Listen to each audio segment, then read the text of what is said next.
Merci, amis téléspectateurs, de nous recevoir chez vous à travers la télévision Chungui TV, comme chaque mardi à pareille heure, dans votre émission Opinion. À cette occasion, nous avons l'honneur et le privilège d'accueillir sur ce plateau M. Moussa Fall, président du parti, il va nous expliquer, et aussi membre fondateur de FNDI. M. Moussa Fall, bonsoir. Bonsoir, je vous remercie pour votre aimable invitation et je présente tous mes souhaits de bonne réussite, de bon fonctionnement dans un environnement difficile pour cette télévision qui contribue, comme les autres organes d'information de la Mauritanie, à former une opinion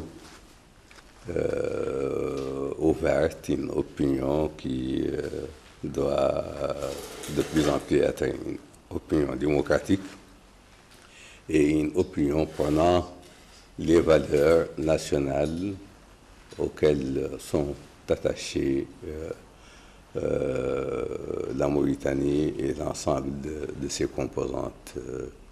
Donc c'est une occasion qui m'est donnée de m'exprimer sur l'ensemble des questions que vous allez me poser.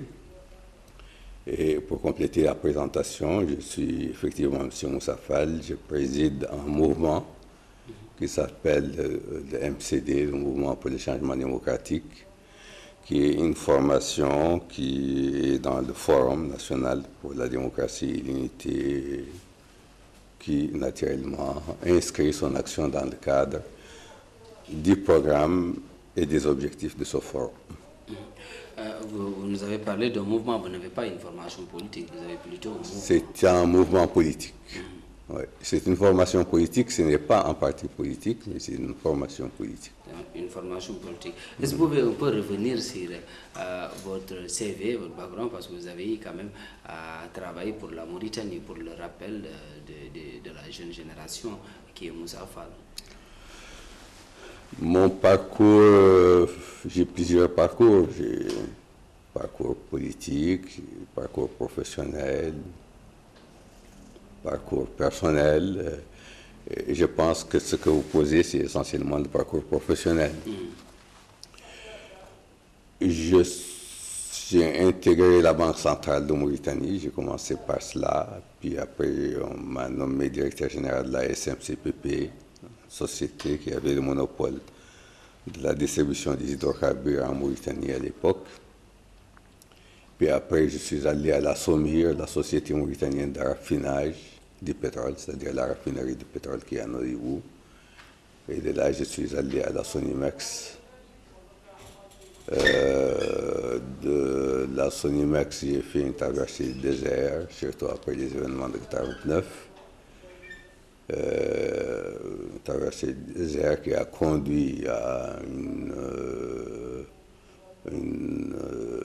implication, un engagement politique après la démocratisation de 92 en Mauritanie, les élections présidentielles. Vous avez suivi les événements de 1989. À quel niveau? J'étais à la Sonimex à l'époque. Et puis après, je suis revenu à la Banque centrale comme conseiller. Je ne me souviens plus de tout mon parcours parce que c'était tellement... C'est sous le régime de Taya. Le régime de Taya, oui. Je suis allé à la Banque de l'Habitat de Mauritanie à l'époque. Je l'ai quitté. Et après, je suis sous le régime civil de Sidi Mohamed Abdallahi.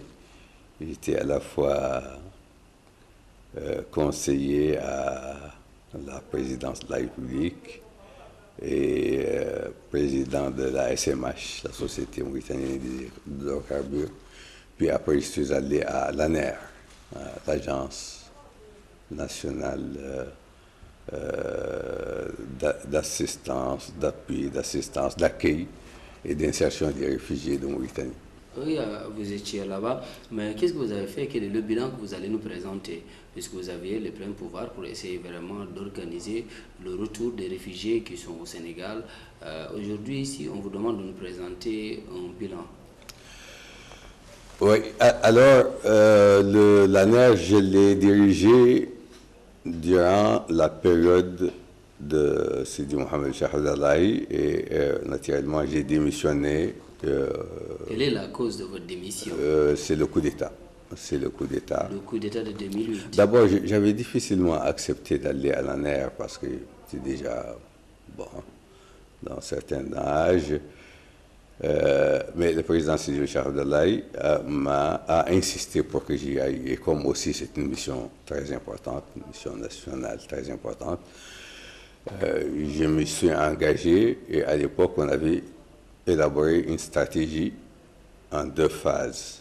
La première phase, c'est d'accueillir les réfugiés dans des conditions qui sont des conditions acceptables pour leur permettre de s'installer chez eux.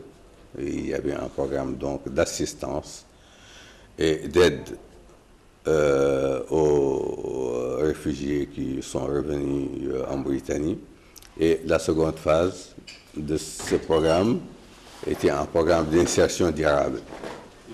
Alors, le programme d'insertion durable est un programme de développement qui permet à ces populations, naturellement, d'avoir un ensemble d'activités et un ensemble aussi de services qui leur permettent de s'épanouir dans leur propre pays. Mais ce programme d'insertion durable concernait aussi bien les réfugiés eux-mêmes que les populations qui les environnent, qui vivent Mais à le côté d'elles. président Mohamed Abdelaziz a déclenché la machine beaucoup plus vite en acceptant vraiment la responsabilité de l'État par rapport aux élections de 1989, en installant aussi les retours organisés par rapport à la création de Tadamoun. Donc c'est une continuité par rapport à leur bilan. Vous avez juste démarré, les résultats escomptés, est-ce que vous avez réalisé quelque chose? Mais avec l'avènement d'Aziz, on voit quand même que les choses... Vous m'avez posé la question sur le bilan que j'ai fait. Mais aujourd'hui, quelle est votre perception entre... J'ai fait un effort de mémoire pour essayer de me remémorer ça et vous me reposez une autre question sur le bilan de l'Abdelaziz. Le bilan de l'Abdelaziz, je l'ai vu de loin, mais je sais que les ayants droit de ces exactions qui ont été faites en 91, en 89, etc., reposent toujours leurs problèmes. Ah, mais il a reconnu quand même la responsabilité de l'État. Là, il a reconnu la responsabilité de l'État, c'est déjà un pas, mais il n'a pas réglé le problème. Le problème demeure posé et les ayants droit continuent à le poser et les populations négro-africaines d'une manière générale, ou en tout cas les mouvements qui s'expriment en leur nom, continuent de dire que le problème demeure entier et effectivement, tant que ce problème est posé, ça veut dire qu'il n'est pas réglé. Donc, en ce qui vous concerne, que ce problème reste toujours en suspens. On va rentrer dans les structures de FNDI.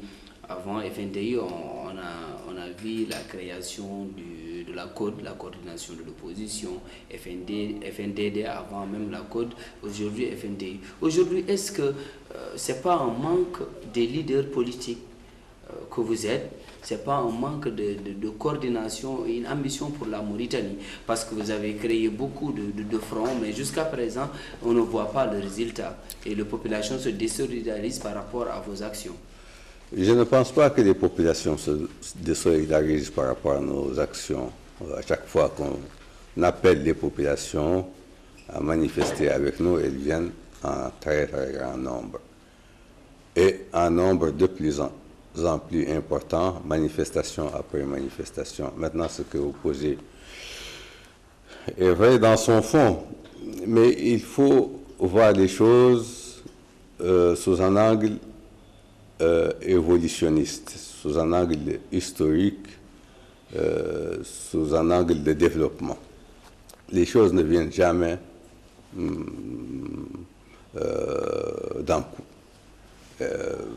L'évolution naturelle des choses, c'est qu'il y a des étapes de développement. Le FNDI avait été créé, c'était une grande avancée pour barrer la route au coup d'État.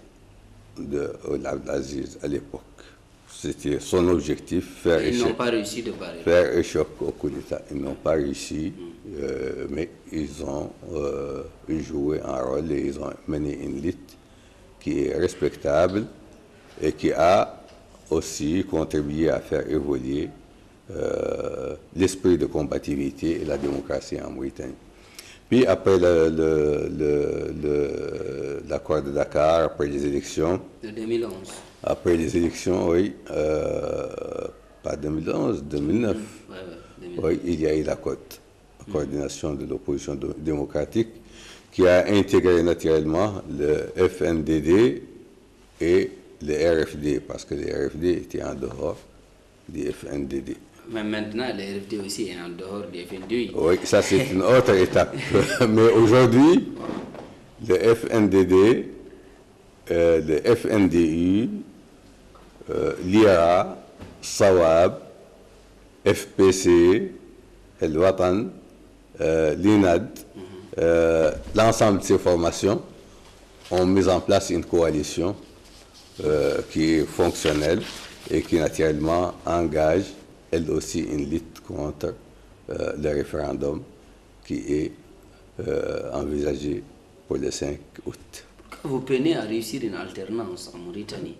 C'est parce qu'aujourd'hui, c'est des positionnements politiques. Aujourd'hui, chacun va être à la tête.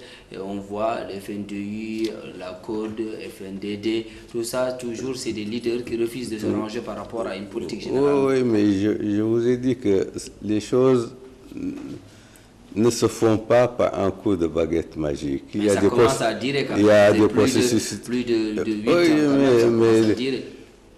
Vous savez, la Révolution française, elle a commencé en 1789. Et ce n'est qu'en 1891 qu'il y a eu un système démocratique véritable. Il y a eu la terreur, il y a eu plusieurs restaurations, Napoléon Ier, Napoléon II, Louis XVIII, etc., Louis-Philippe. Il y a eu énormément de bouleversements, de révolutions, de mini-révolutions, de changements. Mais le contexte n'est pas pareil avec la Mauritanie. C'est bien différent parce que eux, la démocratie, ils ont commencé ça pour dire qu'il y a des objectifs, il y a un processus. Mais ce qu'on entend des FNDI ou bien de l'opposition, il y a la majorité que vous taxez d'être une opposition victime et pleureuse. On n'est pas pleureur, ça ce n'est pas vrai. Et on est une opposition. D'abord, nous avons le mérite d'être une opposition parce que le fait de soutenir un régime, d'aller derrière le régime et de faire les courbettes que font beaucoup de gens qui vont d'un régime à un autre, qui s'adaptent à toutes les situations, je pense que le fait d'afficher une opposition par rapport à un régime est quelque chose de méritoire, incontestablement. Maintenant, pour l'amener à une forme achevée, parfaite, il faut un temps. Et il faut justement ces tiraillements, il faut justement ces éclatements, il faut justement ces regroupements. On est dans un processus. Vous dites que les temps sont durs. Vous le dites à chaque fois, on voit l'opposition crier en disant la cherté de la vie, les populations sont laissées en raid. Et aujourd'hui, vous vous demandez un temps. Est-ce que les gens... Quel temps qu'on demande? Vous avez dit que c'est un processus pour que les actions soient coordonnées pour réussir une alternance politique. Ça fait presque depuis 2009 à 17 ans. Ça pourra peut-être durer encore 40 ans, 50 ans, mais ça finira par avoir un résultat. C'est incontestable. Ça peut aussi... évoluer assez rapidement. Les processus historiques, on ne les maîtrise pas. Les évolutions historiques, il y a une accumulation des choses, et puis après, ça se transforme en une situation nouvelle. Et avant, nous avions des régimes militaires, 100% militaires. Maintenant, on a des régimes semi-militaires. Et maintenant, en Afrique de l'Ouest, tous les régimes sont civils. Donc, nous aussi, on évolue. Est-ce que l'opposition s'oppose au régime ou bien s'oppose à une personne? Avec l'avènement de Mohamed Ould Abdelaziz qui a été élu 2 fois pour 2 mandats. l'opposition aujourd'hui peine vraiment à se ranger. On a vu avec le FNDD ou bien la coordination de l'opposition, on avait appelé au dialogue. Et jusqu'à présent, vous avez refusé de dialoguer avant même de partir aux élections. L'opposition s'oppose au système tel qu'il existe actuellement, à la manière dont on gère le pays tel qu'elle existe. Nous pensons que nous vivons sous un régime autocratique. Et les régimes autocratiques ont fait la preuve de leur échec. Nous voulons un régime démocratique et nous voulons une alternance démocratique. Et mais les institutions marchent. Il y a l'Assemblée, aucune institution ne marche. Il n'y a qu'une personne qui dirige tout, qui régente tout et qui fait ce qu'elle veut. Aucune institution ne marche. La justice ne marche pas.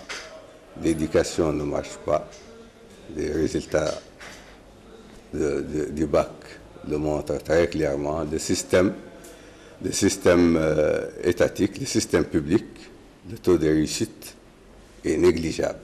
Et le système public, naturellement, il accueille des élèves de toutes les communautés, mais en particulier des élèves qui n'ont pas les moyens d'aller dans le... Mais vous êtes comptable dans cette situation. On n'est pas du tout comptable. Vous êtes comptable dans la mesure où aujourd'hui, quand on parle de l'opposition, c'est d'être des sentinelles pour essayer de dire à l'État de faire des actions ou bien des stratégies qui permettent vraiment une avancée. Mais ce qu'on voit aujourd'hui, l'opposition s'oppose seulement au fauteuil présidentiel.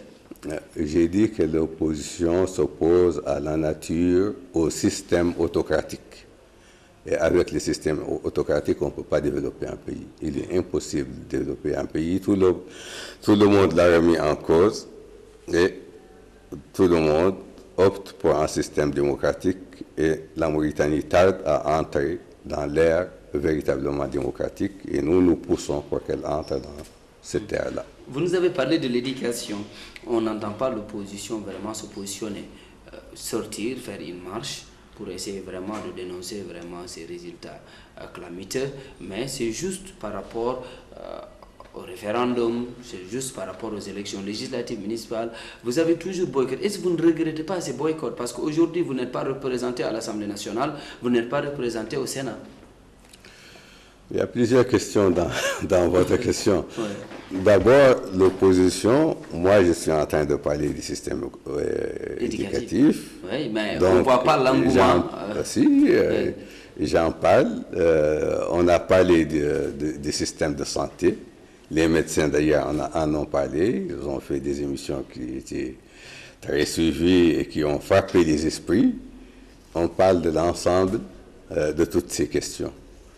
Le boycott, c'est une forme de lutte.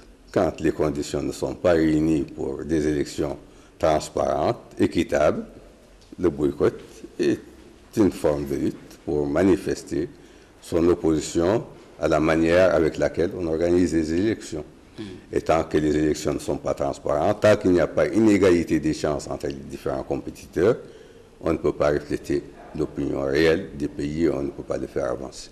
Mais est-ce que ce n'est pas par peur de qu'on dise que l'opposition ne représente pas vraiment les aspirations du peuple? C'est pour ça aujourd'hui le parti au pouvoir est en train de mener vraiment une campagne et on voit vraiment la population s'amasser et accompagner.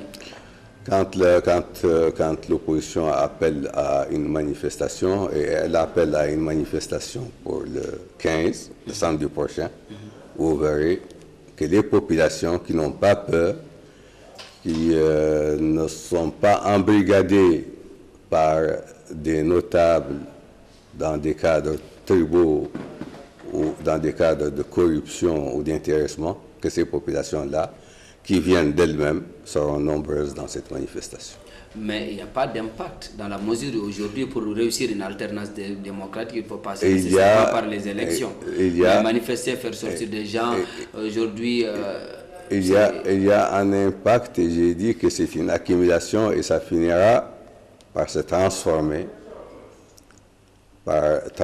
cet essai en évolution comme l'on connaît les peuples du Burkina Faso, comme l'on connaît les peuples de la Guinée-Conakry, comme l'a connu le peuple du Mali, de la Côte d'Ivoire, de la Tunisie. Tous ces pays-là, maintenant, évoluent dans des cadres démocratiques et la Mauritanie les suivra. Et ce sera en grande partie grâce à son opposition. Vous êtes en train de faire des comparaisons.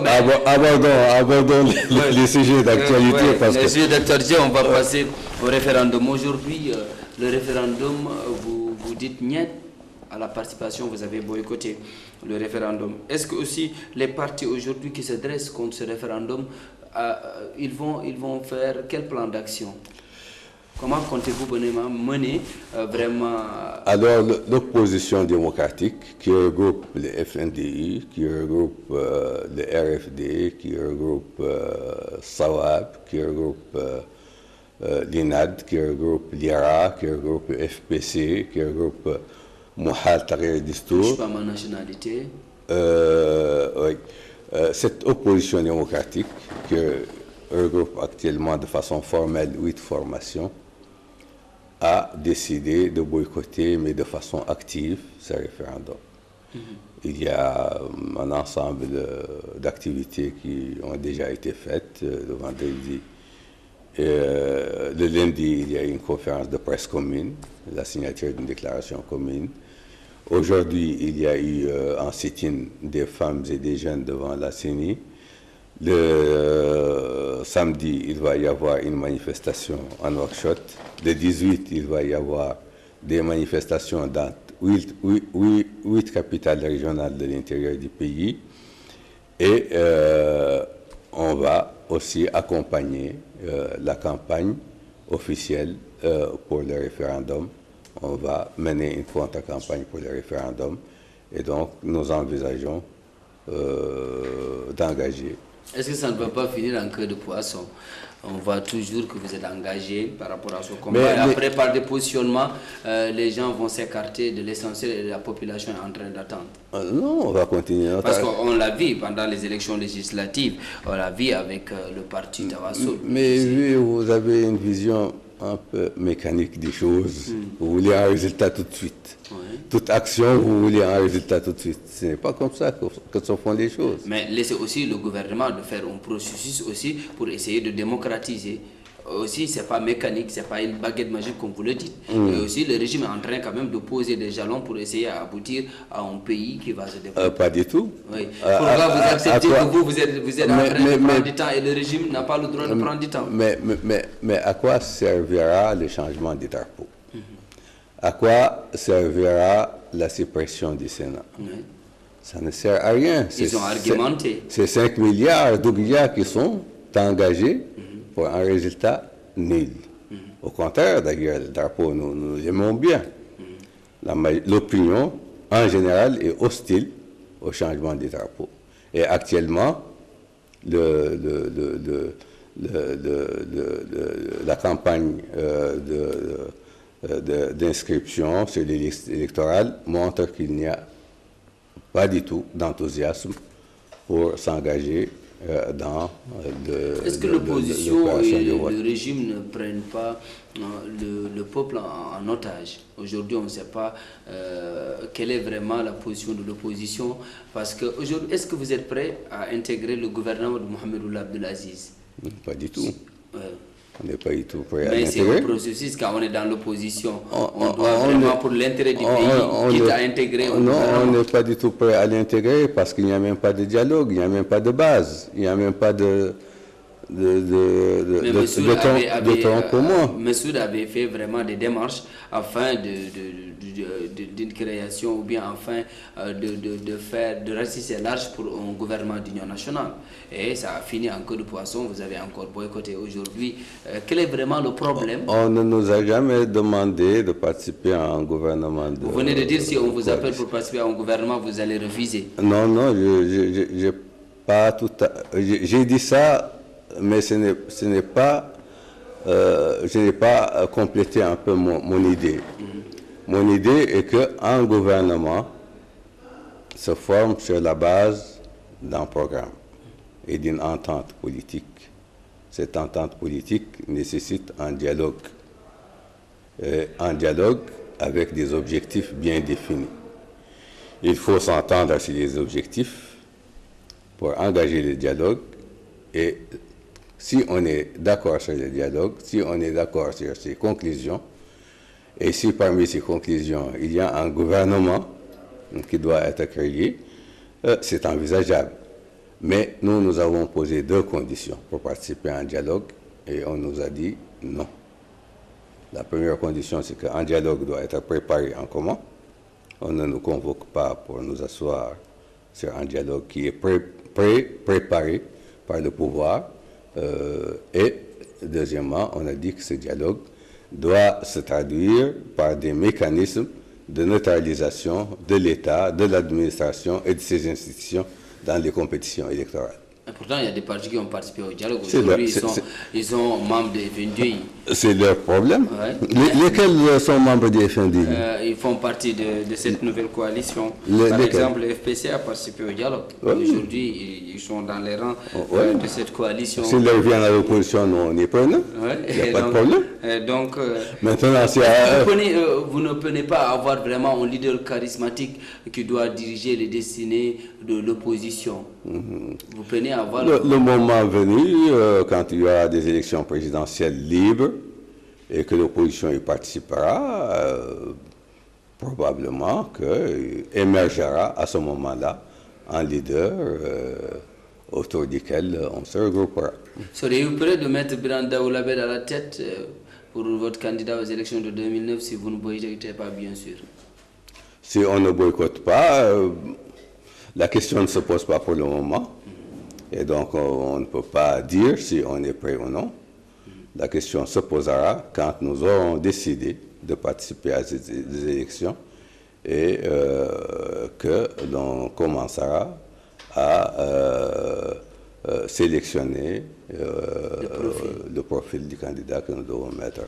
On va parler de l'arrestation du sénateur Ould Ghada.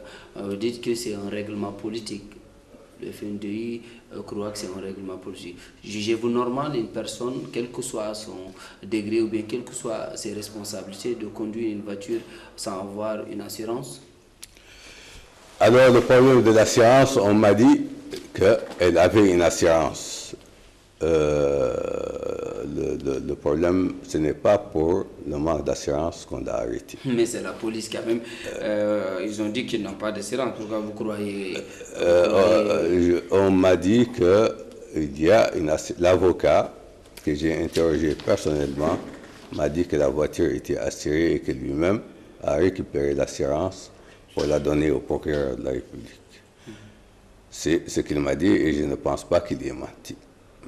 Voilà. Mais en tout cas, voiture assurance, on n'arrête pas quelqu'un pour le manque d'assurance, l'absence d'assurance.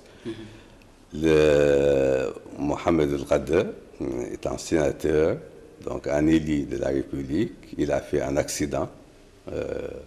Naturellement, c'est un accident involontaire.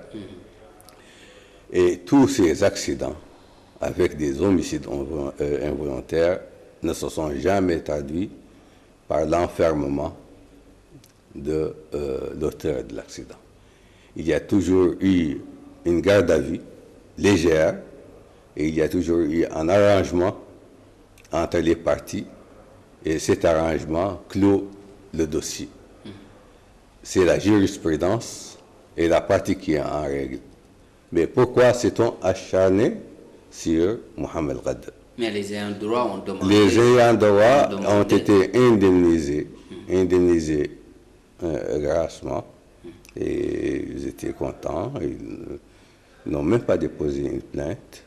Mais c'est le père des enfants là, qui a demandé à ouvrir le dossier. Après, les enfants, je crois qu'ils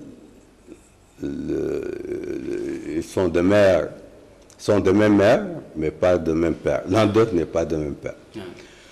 Alors, le premier garçon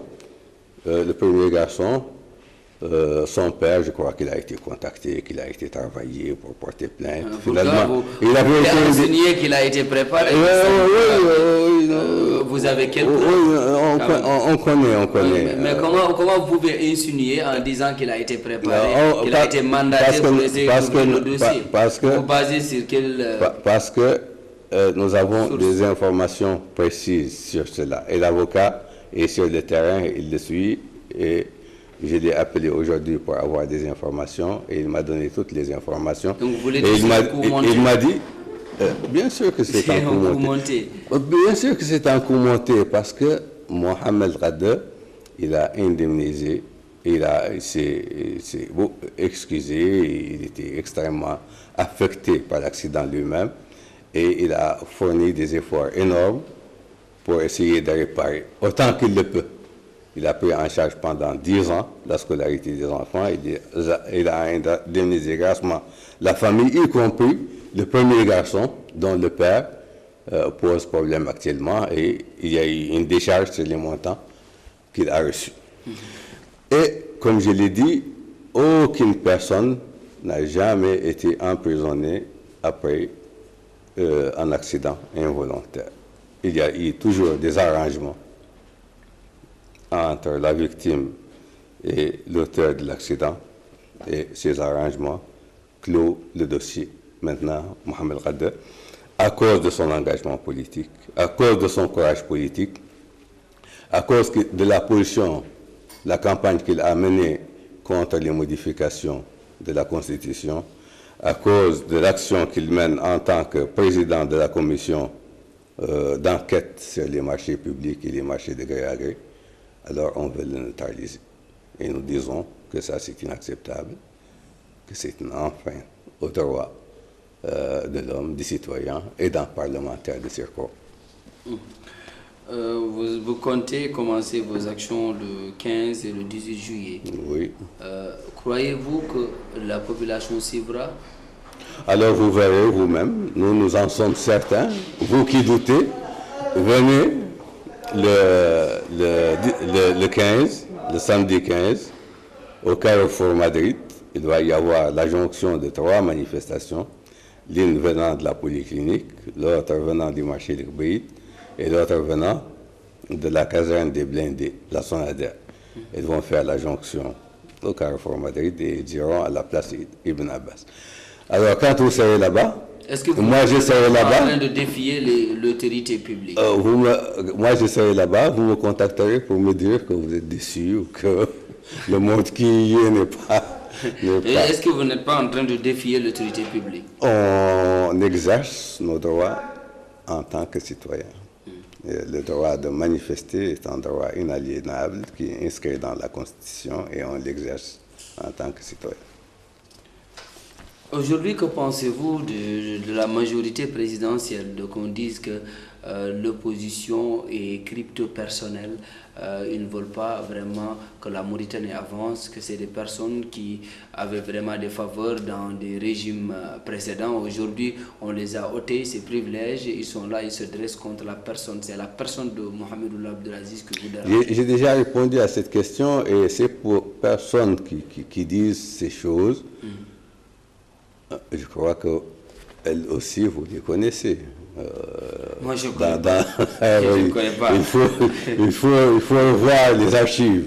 C'est les mêmes personnes qui disaient les mêmes choses sous Sidi Cheikh Abdallahi, sous Elie Mohamed Ouad, sous Maawiya, et certaines d'entre elles sous les régimes militaires, Hidala, Hamd Salek, et même Mokhtar Dada, les mêmes personnes. Les mêmes personnes disaient les mêmes choses et ils s'engagent actuellement dans une chose qui est extrêmement grave pour le pays, extrêmement grave, y compris le Premier ministre qui est une voix officielle. Il s'engage dans une campagne pour un 3e mandat pour l'Aziz. Mais le 3e mandat, le président a clos vraiment ce débat en disant qu'il ne va jamais se présenter. Le président l'a dit. L'opposition est en train vraiment de pousser les gens dans des illusions, dans des calculs, mais le président, en ce qui le concerne, il a dit qu'il ne va pas se présenter. Il y a beaucoup de convictions. Vous avez beaucoup de convictions, peut-être que c'est à votre avantage, mais le président a dit qu'il ne va pas se présenter. Mais dans ces conditions, pourquoi son Premier ministre dit qu'ils vont changer la Constitution? Il l'a dit officiellement, c'est sorti sur les antennes de la télévision nationale, a dit qu'ils vont changer la Constitution pour que Ould Abdel Aziz puisse briguer un troisième mandat. Cette cacophonie au plus haut niveau de l'État est-elle acceptable ou non? Nous pensons qu'il y a une campagne qui est faite pour amener Ould Abdel Aziz à briguer un troisième mandat et nous disons que nous n'accepterons pas cela. Est-ce que ce n'est pas pour divertir l'opposition qui peine, on dit que l'opposition peine à avoir un projet clair aux yeux des populations? C'est seulement des manifestations aujourd'hui pour divertir. On dit que le président va se présenter. Ce n'est pas nous qui l'avons dit. Oui. Ce n'est pas nous qui l'avons dit. C'est son Premier ministre qui l'a dit. C'est son président de parti qui le dit. Ce sont des maires qui le disent.